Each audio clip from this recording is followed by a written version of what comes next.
वाघजाईनगर रस्त्याची चाळण, खड्ड्यातून लोखंडी सळ्याबाहेर, वाहन चालकांचा जीव टांगणीला.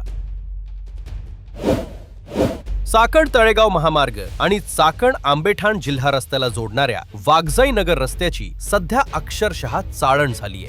मोठमोठे खड्डे पडल्यानं या मार्गावरील वाहतूक व्यवस्था विस्कळीत झालीय. विशेष म्हणजे खड्ड्यांमधून लोखंडी सळ्या बाहेर आल्यानं वाहन चालकांसह पादचाऱ्यांच्या जीवितालाही धोका निर्माण झालाय. या रस्त्याच्या मजबूतीकरणासाठी स्थानिक शेतकऱ्यांनी जमिनी दिल्या होत्या. तसेच आमदार निधी, ग्रामपंचायत आणि लोकवर्गणीच्या माध्यमातून रस्त्याचे काम करण्यात आले होते. मात्र आज याच रस्त्याची दुरवस्था झाल्यानं ग्रामस्थांमध्ये नाराजी आहे. रस्त्याची तात्काळ डागडुजी करण्यासोबतच कायमस्वरूपी उपाययोजना करण्यासाठी प्रशासनानं या रस्त्याचे अधिकृत शासकीय वर्गीकरण करावे अशी मागणी ग्रामस्थांकडून करण्यात येत आहे. सध्या आपण आलो आहोत खराबडी गावातील वाघजाईनगर या गावामध्ये. वाघजाईनगर गावातील जो रस्ता आहे, जो चाकण तळेगाव राष्ट्रीय महामार्ग आणि इकडं जिल्हा मार्गाला जोडणारा जो वाघजाईनगरचा रस्ता आहे, त्याच्यावरती खूप साऱ्या मोठ्या प्रमाणावरती खड्डे पडलेले आहेत. आणि त्या खड्ड्यांमुळे वाहतूकदार असतील, कंपनी कामगार असतील, त्याचबरोबर गावातले काही नागरिक असतील, यांना खूप मोठ्या प्रमाणावरती मनस्ताप सहन करावा लागत आहे. आपण या ठिकाणी बघू शकता की एवढ्या मोठ्या प्रमाणावरती खड्डे पडले आहेत. अक्षरशः जे सिमेंट कॉन्क्रीटचा रस्ता होता त्यातील जे तारी आहेत किंवा ते जे खड्डे आहेत, दगड आहेत, हे पूर्णपणे बाहेर आलेले आहेत. त्यामुळे वाहनांनाही मोठ्या प्रमाणावरती नुकसान होतं आहे. त्याचबरोबर जे टू व्हीलर गाडीवाले आहेत यांनाही मोठ्या प्रमाणावरती मनस्ताप सहन करावा लागत आहे. त्याचबरोबर पाऊस आल्यानंतर हे खड्डे भरतात, खड्ड्याचा अंदाज येत नाही, मोठे अपघातही या ठिकाणी होतात. याच संदर्भात बोलण्यासाठी वाघजाईनगर भागातील नागरिक आपल्याबरोबर आहेत. नक्की काय सांगाल, नक्की हा रस्ता कधीपासून या अवस्थेत आहे आणि हा रस्त्याचा कशी डागडुजी किती वेळा झालेली आहे, काय सांगाल? सदर रस्ता आम्ही पुनर्वसन ग्रामस्थ आहे. सदर रस्ता आमच्या लोकवर्गणीतून आणि उद्योजकांच्या मदतीतून केलेला आहे. हा रस्ता इकडं तळेगाव चाकण रोड नॅशनल हायवेला मिळतो आणि तसंच इकडं चाकण आंबेठाण रोड स्टेट हायवेला मिळतो. दोन्ही बाजूच्या MIDC हा रस्ता कव्हर करतो. सदर रस्त्यातून अतिशय अवजड वाहने या ठिकाणी चालू असतात. त्यामुळे ह्या रस्त्याला विशेष MIDC असून द्या किंवा PMRD असो, शासनाच्या माध्यमातून फंड पडणे अतिशय गरजेचं आहे. सदर रस्ता असाच राहिला तर या भागातल्या कंपन्या निघून गेल्या तर आम्ही ग्रामस्थांनी व स्थानिकांनी रोजगारासाठी कुठं जायचं, ही मोठी शंका आहे. आणि दुसरी गोष्ट की ह्या रस्त्यासाठी आतापर्यंत आम्ही बरेच प्रयत्न केले, परंतु कुठलाही शासकीय फंड या ठिकाणी पडत नाही. गेले काही वर्षापूर्वी आम्ही जेव्हा रस्ता चालू केला तर ग्रामपंचायतच्या माध्यमातून आणि माजी आमदार दिलीप अण्णा मोहिते पाटील यांच्या माध्यमातून या ठिकाणी निधी आम्हाला रस्त्याला मिळाला होता, परंतु त्याच्यानंतर अद्यापही कोणताही निधी मिळाला नाही.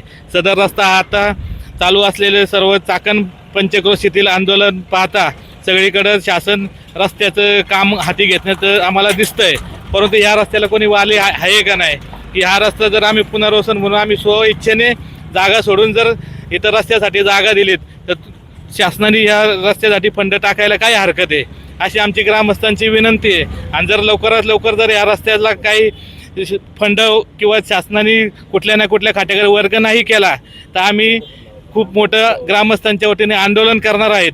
एवढे मी ग्रामस्थांच्या वतीने तुम्हाला सांगतो. या संदर्भात काही मागणी केली का? कोणत्या विभागाकडे आपण काही मागणी केलेली आहे की हा रस्ता या विभागाकडे वर्ग करावा किंवा दुसऱ्या PMRD कडे करावा, MIDC कडे करावा, काही मागणी केलेली आहे का आपल्याकडून? आम्ही सदर रस्त्यासाठी जिल्हा परिषद सदस्य गणेश भाऊ बोत्रे यांचं आंदोलन चालू असताना त्या ठिकाणी MIDCचे RO गवळी साहेब त्या ठिकाणी येणार होते, तर आम्ही तो क्षण साधून का आम्ही त्या ठिकाणी सर्व ग्रामस्थ मिळून त्यांना एक निवेदन दिलेलं आहे की यापूर्वी दिलीप मोहिते पाटील आमदारांनी की या रस्ता MIDC कडे वर्ग करण्याचा प्रयत्न केला होता, पण काही कारणास्तव अजून तो झालेला नाही आहे. पण आमची त्या दिवशी आम्ही गवळी साहेबांना निवेदन देऊन सांगितलेलं आहे की लवकरात लवकर MIDC कडे वर्ग करून याच्यावरती फंड पाडावा आणि रस्ता दुरुस्ती करून द्यावा.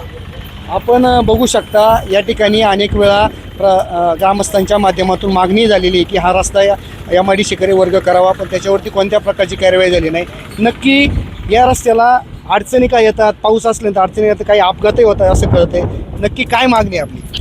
या ठिकाणी या रस्त्यावरती आत्ता जी वाहतूक आपण बघताय रोज या ठिकाणी या एमआयडीसीचा पूर्ण भार आता तळेगाव चाकण रस्ता ह्या ट्रॅफिकमुळं पूर्ण त्रस्त असल्यामुळं तळेगाववरून येणारी वाहनं पूर्ण या चौकातून आंबेठाण चौकामध्ये बामफाट्याकडे जात असतात. त्यामुळे या रस्त्याचा भार या ठिकाणी खूप वाढलेला आहे. आता या रस्त्याची अवस्था आपण बघताय, हे खड्डे पडलेले आहेत. त्यामुळे जो वाहनाला लागणारा काळ आहे त्याच्यापेक्षा 3 पट 4 पट काळ या ठिकाणी जातोय. त्यामुळे या ठिकाणी ट्रॅफिकची समस्या खूप मोठ्या प्रमाणात होत आहे. आपण आजूबाजूला बघता या ठिकाणी मोठ्या कंपन्या आहेत. या कंपन्यांची परिस्थिती अशी आहे, मोठ्याने अवजड वाहनं येतात आणि ट्रॅफिक होते. त्यामुळं त्यांचा जो माल आहे तो त्यांच्या इच्छित स्थळी वेळेवर पोचत नाही. त्यामुळे या कंपन्यासुद्धा या प्रशासनाला वैतागलेल्या आहेत. माझी प्रशासनाला विनंती आहे, येत्या काळामध्ये लवकरात लवकर हा रस्ता MIDC किंवा PMRD कडे लवकर वर्ग करावा, आम्हाला दिलासा द्यावा. नाहीतर आमच्या गावातील ग्रामस्थांवरती उपोषण करण्यापेक्षा दुसरी वेळ कोणती येणार नाही. आमच्या गावातील ग्रामस्थांच्या जवळजवळ 2000 खोल्या या ठिकाणी आहेत. त्या संपूर्ण खोल्या जर खाली झाल्या तर आमच्या ग्रामस्थांनी काय करायचं? त्या ठिकाणी आम्ही या ग्रामस्थांच्या वतीने मागणी करतो की आपण या रस्त्याचं वर्गीकरण आपण ज्या ठिकाणी माणसाला PMRD किंवा MIDC त्या ठिकाणी करा आणि हा रस्ता त्वरित दुरुस्त करावा, अशी ग्रामस्थांच्या वतीने आपण मागणी करतो. धन्यवाद. आपण बघू शकता की या रस्त्या संदर्भातल्या असंख्य अडचणी आहेत. आता प्रशासनाचे आत्ता तरी डोळे उघडून प्रशासन याच्यावरती योग्य ती कार्यवाही करून हा रस्ता कोणाच्या उभाकडे वर्ग करते आणि हा ज्या नागरिकांचे जे अडचण आहे ती अडचण सोडवण्यात कशी मदत होते हेच पाहावे लागेल. लोकन्याय मराठीसाठी आशिष ढगे पाटील, चाकण, पुणे.